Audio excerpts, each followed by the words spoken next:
Hey everybody, it's Cam, and today I want to show you the quick method I've been using in order to farm these skull totems quickly and get all the new cards as fast as possible. So here's the deck I've been using. The most important cards in my opinion are Weapon Scavenger and Double Grenade Pouch. Weapon Scavenger is important because when you have that card, you are able to see skull totems through the wall, making it much easier to find them. And Double Grenade Pouch is good to take a bunch of grenades and get rid of specials that are in your way. You will get the exact same amount of skull totems no matter what difficulty you play on. So we are going to play on Recruit difficulty and we're going to load into Bad Seeds. So far I found 3 different hive spawns on this map. One is directly to the left once you get to the place with the nodes by this tractor. Another one is up where the large node is. And then the last one is directly by the safe room towards the end, which means if you get this spawn you will have to destroy all the nodes before you can get here. Meaning it'll take a little longer, but luckily we're playing on Recruit so it doesn't matter that much. After entering, you will load into one of 7 different hives, but within these levels there are drop down sections that you cannot go back up.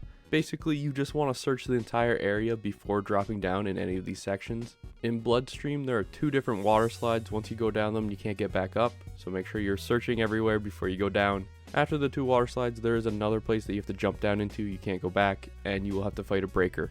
In Cost Accessible, I'm pretty sure there's only one drop down section where you slide down this water slide, you can't go back up. In Brood Lair, once you find your way through the maze and go up top, there are these drop down sections marked by this broken ladder. If you ever see a broken ladder in this game, it means once you drop down, you will not be able to climb back up. After moving on a little bit further, there is another drop down section, and that's it for Brood Lair. In 300 Below, there are 3 different levels, so make sure you're just searching around for these totems before you drop down each level. On the cut, there is only one part where you jump down and you can't get back up, marked by this ladder once again. And lastly, on Sunken Passages, the only drop down section is after you destroy this large nest node, and you can probably find all 3 totems up top before jumping down. Now let's talk about the nursery. While you're playing through these tunnels, randomly you might find another entrance to go deeper. If you already have 1 skull totem, then it is worth entering one of these, because once you enter the nursery, whatever skull totem you're carrying will be claimed, and then there will be 3 more within the nursery, so it's definitely worth it. In this level is where Weapon Scavenger comes in handy,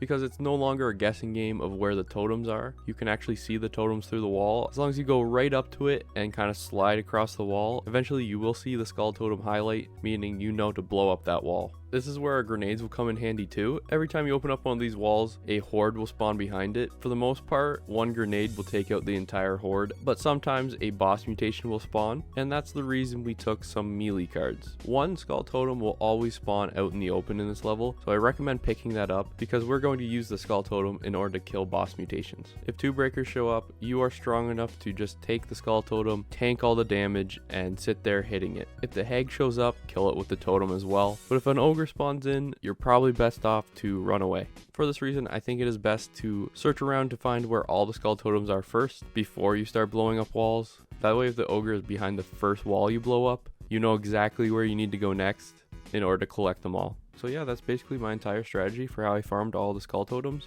Lastly, I would recommend using Evangelo because if you haven't memorized all the sleeper locations, you're probably going to get grabbed every once in a while, and it's nice just being able to break out yourself. If you have any more tips for farming skull totems and you'd like to share it with everyone, just leave a comment down below. Hopefully you found this video helpful, and I'll see you in the next one. Have a good one, everybody.